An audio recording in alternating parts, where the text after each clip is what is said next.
Olá, aqui estou eu em mais um vídeo sobre a série Lovecraft Country da HBO. Esta série possui tantas referências literárias que elas merecem um vídeo só para se falar delas.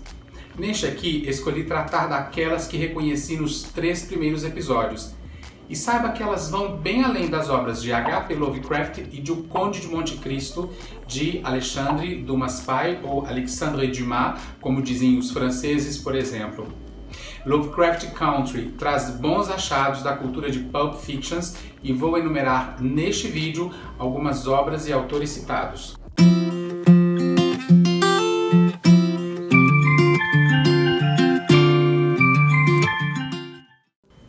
Não sabe o que é literatura de Pulp Fiction? Calma que vou explicar. No início do século XX, começaram a ser editados livros em um tipo de papel muito barato. Eles eram, na verdade, feitos com polpa de celulose, de onde o nome pulp, que é polpa em inglês. Eram livrinhos muito acessíveis e se tornaram bem populares com destaque para as histórias de ficção científica, mistério, crimes, terror. De certa forma, as revistas Pulp Fiction continuaram a função dos folhetins do século XIX, dos Penny Dreadfuls e Dime Novels, todos livrinhos bem econômicos. A garotada adorava, os leitores agradeciam, enfim, cultura de massa sem preconceitos. Até porque as Pulp Fictions influenciaram escritores, diretores, roteiristas e artistas os mais variados. Em princípio, a série Lovecraft Country tem um tom de pastiche. Uma mistura de ficção científica, terror e aventura, porém ela se baseia no romance de terror de Matt Ruff, publicado em 2016, que foi uma espécie de resposta para o grande debate que tem se estendido há décadas sobre como lidar com as obras de Lovecraft, um escritor racista. E sobre esse tema eu falei no vídeo imediatamente anterior a esse, é só procurar. A sequência de abertura do primeiro episódio de Lovecraft Country, intitulado Sundown, trata justamente do sonho de um negro americano aficionado por histórias de alienígenas e heróis. É uma abertura muito bem feita que engaja o espectador ao episódio. Na verdade, o nome disso é Cold Open, uma estratégia de filmes e séries de jogarem parte da história já de cara para o espectador e só depois apresentarem o título, os créditos e tudo mais. No caso da série, é ali que começam os ovos de Páscoa. Como assim ovos de Páscoa? Bom, este é um termo usado para se referir a segredos e coisas escondidas em filmes, programas, sites ou jogos. E os espectadores, usuários, jogadores ficam doidos tentando achá-los, colecioná-los, capturá-los. É o que você vai fazer quando assistir Lovecraft Country, se ainda já não fez. Aliás, eu adoro a estratégia de se criar ovos de Páscoa e coloquei vários deles, tanto oriundos da literatura quanto dos filmes de terror dos anos 80, em um de meus romances juvenis, O Covil dos Vampiros. Mas, voltando à série, prometo não dar spoilers do que acontece de fato no enredo, mas não tem como eu não mencionar os livros sem ter de comentar algum detalhe de vez em quando. Garanto que não vai ser nada comprometedor para quem ainda não viu Lovecraft Country. Então, vamos lá achar esses ovos de Páscoa? Ah, e depois me conta quais e quantos desses livros você já leu. Deixa aí no comentário, tá bom? E agora venha contando comigo. O protagonista Atticus, conhecido como Tic, interpretado por Jonathan Majors, sonha que está em uma guerra, combatendo nas trincheiras, mas também enfrentando um OVNI gigante e Tulhus voadores. Tulhu é aquele monstro famoso de Lovecraft que está presente na obra O Chamado de Tulhu. Mas calma lá, que não comecei ainda a contar. Já de cara, temos várias referências literárias. Durante o sonho que Tic está tendo, deparamos-nos com uma linda alusão imagética à Guerra dos Mundos de H.G. Wells, que não deixa também de ser uma homenagem ao filme homônimo de 1953, dirigido por Byron Haskin. Eu gosto muito desse livro e desse filme, e trato dos dois em um capítulo de meu livro Todos os Monstros da Terra, Bestiários do Cinema e da Literatura. Depois dê uma olhada. Então, esta é a primeira referência, A Guerra dos Mundos. Esse texto de H.G. Wells, um dos pais da ficção científica, foi publicado em 1897 na revista Person's Magazine e, de certa forma, também demonstrava a visão crítica do autor sobre o colonialismo do século XIX.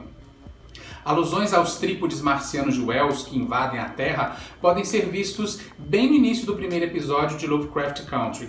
Quem já viu o clássico filme de 53 vai se lembrar do que eu estou falando. Também temos na série uma referência à obra Uma Princesa de Marte, de autoria de Edgar Rice Burroughs, o criador de Tarzan. Quem assistiu o filme John Carter, Entre Dois Mundos, estará um pouquinho familiarizado com o tema.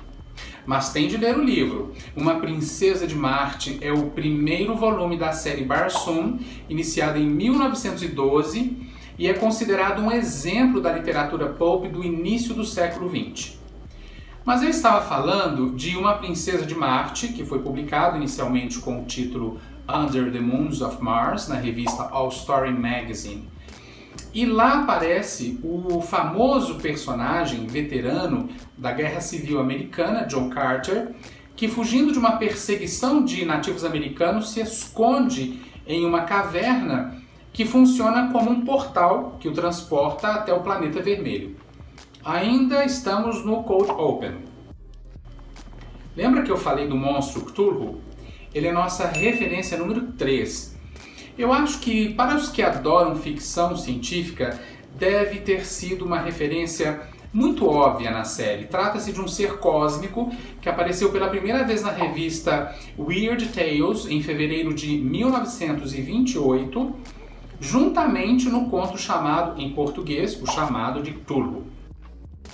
A Weird Tales foi uma revista muito popular que existiu de 1923 até 1954 e alimentou muito da cultura geek da primeira metade do século XX. Ela também cunhou o termo Weird Fiction, até hoje utilizado para descrever um subgênero de horror cósmico popularizado por Lovecraft. Aliás, uma das coletâneas de contos de Lovecraft se chama The Outsider and Others, na qual podem ser encontrados textos antológicos, como já citado The Call of Cthulhu e The Horror at Red Hook, o horror em Red Hook, mas você precisa saber que muitas dessas histórias estão imbuídas das metáforas e alegorias mais racistas de Lovecraft. Ele foi um escritor que tinha horror de outras raças, de estrangeiros invadindo seu país e também da miscigenação racial. Na série existe ainda uma cidade fictícia, Arkham, cuja referência está ligada ao conto Estampa na Casa Maldita, Pictures in the House, que foi publicado na edição 41 da revista The National Amateur. Outra referência é ao escritor de Fahrenheit 451, Crônicas Marcianas e O País de Outubro, Ray Bradbury, que é citado em uma das cenas do primeiro episódio. Em 1922, a revista Homebrew publicou o conto de Lovecraft intitulado Herbert West Reanimator, depois republicado na revista Weird Tales. Este conto é citado no primeiro episódio. Uma curiosidade é que ele foi adaptado para o cinema em 1985. Mas Lovecraft não gostava muito desse texto e o fez motivado pelo dinheiro que o editor lhe pagaria. Nossa sétima referência é o livro Verde do Motorista Negro, de Victor Green, que inspira um guia de viagem que será utilizado na série. O guia foi lançado durante 30 anos a partir de 1936 e apresentava lugares e serviços que eram receptivos a pessoas negras. Não podemos nos esquecer que até 1964 o sul dos Estados Unidos segregava os negros mediante as leis Jim Crow. Comento sobre isso também no vídeo anterior. Shoggoth. Os monstros que surgem no primeiro episódio foram inspirados naqueles que aparecem pela primeira vez em Nas Montanhas da Loucura, um dos mais famosos livros de Lovecraft, originalmente publicado em fevereiro, março e abril de 1936 na revista Astounding Stories. Uma outra referência é o livro Drácula de Bram Stoker, quando George Freeman cita o famoso trecho The Children of the Night, What Music They Make, as crianças da noite, que música elas fazem. No segundo episódio da série, Waiting on the Moon, é a vez de O Conde de Monte Cristo, de Alexandre Dumas Paya, escritor francês negro de origem haitiana. Para quem não sabe, neste famoso romance Capa e Espada, o personagem injustamente aprisionado Abbé Faria cava um túnel para tentar fugir de uma prisão praticamente inviolável quando termina por sair na cela de outro personagem, Edmond Dantes. Temos ainda uma biblioteca em que serão descobertos alguns autores muito interessantes. Algernon Blackwood, Hodgson e Clark Ashton Smith. Blackwood também escreveu literatura fantástica com temas sobrenaturais no final do século XIX na Inglaterra. Dentre seus contos mais famosos estão The Willows, Os Salgueiros, e The Wendigo, traduzido como O Wendigo em português. Muitos de seus contos têm a ver com encontros aterrorizantes com uma espécie de natureza senciente. Mas isso me lembra um conto muito famoso de Aloysio Azevedo, isso mesmo, nosso escritor brasileiro. Ele escreveu Demônios, e é uma visão catastrófica do planeta quando as formas de vida vão se reduzindo a mofo e fungos, e se passa na cidade do Rio de Janeiro. Se você gosta desse tema, não pode perder um vídeo em que trato desse conto na playlist Escritores Brasileiros do século XIX e a Literatura Fantástica. Já William Hope Hodgson foi outro escritor inglês da mesma época, conhecido por suas histórias de fantasmas e ficção científica, destacando-se The House on the Borderland, A Casa à Beira do Abismo. E Clark Ashton Smith foi um escritor americano que influenciou enormemente Lovecraft. Os dois eram muito amigos.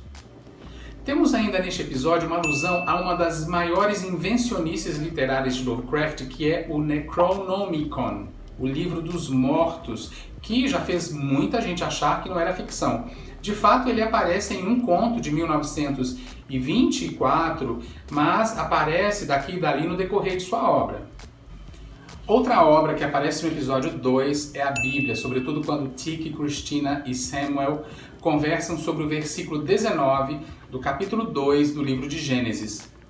Justo o excerto que trata de quando Deus atribui a Adão o poder de nomear as coisas e os seres do mundo. Claro que para muitos a Bíblia é um livro sagrado, mas é inegável reconhecer nessa vasta obra também o seu valor literário. O terceiro episódio, The Holy Ghost, não traz nenhuma referência literária ou autoral nova. Drácula continua a ser mencionado mais 2 vezes, assim como o Conde de Monte Cristo tem outra aparição no enredo. Aqui finalizo as 15 referências que encontrei nestes 3 primeiros episódios de Lovecraft Country. Mas é claro que há muitos outros ovos de Páscoa na série, cinematográficos, musicais, fotográficos, e você, espectador atento, vai descobrir muitos mais, tenho certeza. E se quiser me contar algum outro ovo de Páscoa que você mesmo achou, é só me escrever aí nos comentários. Se gostou do vídeo, deixe seu like, compartilhe com seus amigos, geeks, nerds, amantes de séries, de cinema, de literatura. E o mais importante, eu espero que você tenha anotado algumas sugestões de livros para ler daqui para frente. No próximo vídeo tem mais informações e comentários sobre o mundo da literatura. E para você não perder nada, é só se inscrever no meu canal. Até lá!